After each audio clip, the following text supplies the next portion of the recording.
ada apa dengan timnas U23 yang dinakodai oleh Coach Sintayong di Piala AFF U23 ini kalah dari Malaysia dan hanya menang 1-0 dari Timur Leste?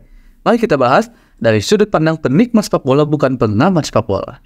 Ya, walaupun kita tahu ya kalau timnas Indonesia ini tidak diperkuat oleh pemain-pemain yang grade A-nya mungkin kayak Marcelino, Pratama Arhan, ada Elkan, bahkan naturalisasi terbaru ada Iva, ada Rafael Struijk juga tidak diikutsertakan di sini karena memang dari awal juga sudah ada rencana kalau timnas Indonesia di Piala AFF itu tidak akan menurunkan tim terbaiknya selama di jangka waktu terdekat ada Piala Asia atau bahkan kualifikasi Piala Dunia. Karena di era PSSI Pak Erick Thohir sekarang menganggap kalau Piala AFF itu cuman bisa dibilang pemanasan, walaupun gengsinya lumayan tinggi ya, dibilang pemanasan aja lah buat nyoba skema permainan gitu dengan pemain-pemain yang bisa dibilang lapis 2 gitu, karena yang paling utamanya itu ada Olimpiade nanti, ada Asian Games juga mungkin nanti, ada Piala Asia dan tentunya ada kualifikasi Piala Dunia juga.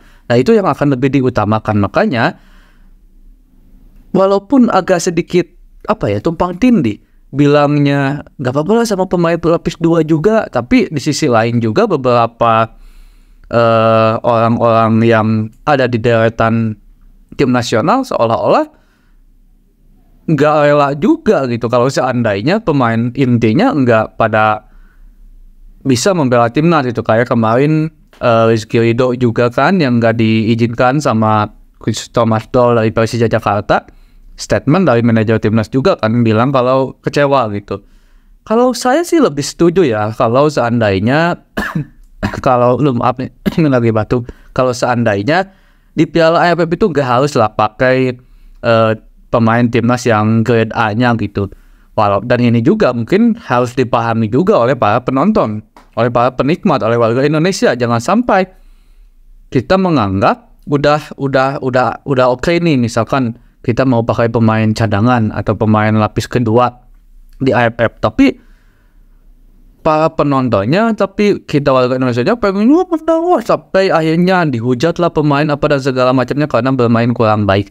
Di sisi lain, kita setuju kalau seandainya pemain grade-nya itu dipersiapkan, dijaga biar gak cedera buat persiapan di turnamen yang lebih baik, lebih tinggi, lebih bagus nantinya kayak Piala Asia, Piala Dunia, Olimpiade gitu. Nah itu juga persepsinya disamakan antara manajemen di PSSI dan kita sebagai penikmat, sebagai warga Indonesia yang mendukung timnas Indonesia ya. Walaupun siapa sih yang gak mau timnas itu menang walaupun hanya sekelas AFF gitu kan. Walaupun sebenarnya head speech tentang AFF dibilang turnamen biasa aja tuh ada di sekarang lah gitu, karena menganggap kalau timnas memang udah mempunyai level yang lebih tinggi. Dan saya setuju sama pernyataan Coach Justin. Saya setuju juga dengan mungkin Pak Erick Thohir yang bilang kalau kita itu memang levelnya udah harus mikirin Asia, jangan mikirin AFF gitu. Walaupun kita sekarang tahu bahwa AFF juga punya gengsi yang lumayan gitu. Dan ini sekali lagi bahwa mindsetnya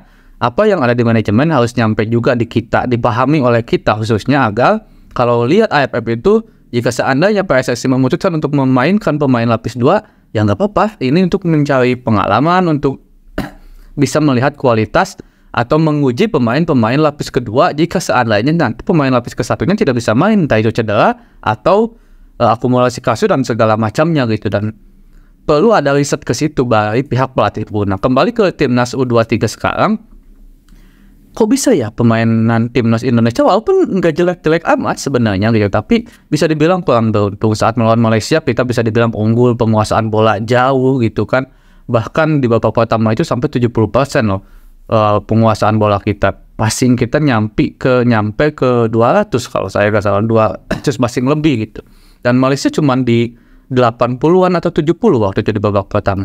Dan melawan Timor Leste pun hanya 1-0. Walaupun kita akui banyak banget peluang, kita main bisa dibilang bagus tapi kurang efektif dan efisien sehingga hanya menciptakan 1 gol.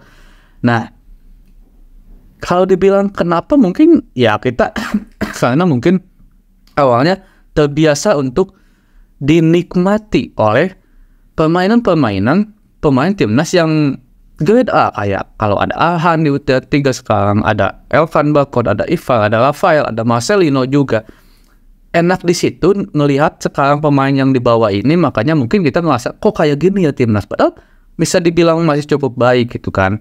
Dan ini pun banyak seliweran di sana kemari yang bilang kalau banyak mafia di AFF ini karena melihat keputusan-keputusan wasit yang kurang menguntungkan untuk Indonesia, terutama di pas Timur Leste. Bukan hanya Timur Leste, saat melawan Malaysia pun memang banyak keputusan wasit yang merugikan Indonesia. Jadi banyak orang mengatakan, oh ini ada mafia, banyak segala macamnya, pengen timnas Indonesia nggak lolos dan segala macam. Tapi kita nggak fokus di situ.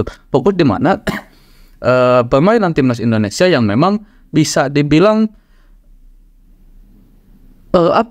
kurang itu. Persiapannya juga memang kurang. Kita persiapan kurang. Ada beberapa pemain juga yang memang datang ke timnas untuk TC-nya itu terlambat karena masih dibutuhkan oleh klub. Karena ini menjadi masalah tahunan di mana antara klub dan timnas itu saling tarik-menarik pemain, karena memang AFF yang selalu tidak punya jadwal yang tepat dengan liga gitu. Dan bagi saya seharusnya kita dengan bangsa yang besar dan kekuatan timnas Indonesia yang lumayan bagus dan diperhitungkan juga sekarang, apalagi kita punya Peketum Erick Thohir yang dimana namanya bisa dibilang sangat harum di luar negeri, harusnya kita mampu loh buat bilang ke pihak manajemen AFF kalau AFF itu harusnya jangan bentrok sama liga gitu.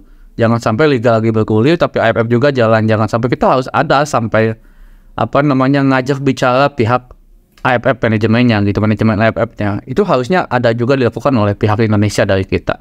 Dan kita tinggal nunggu nasib mungkin ya. Tinggal nunggu nasib. Thailand yang terbaru udah berhasil menang lawan Kamboja, tinggal nunggu Vietnam sama Filipina juga.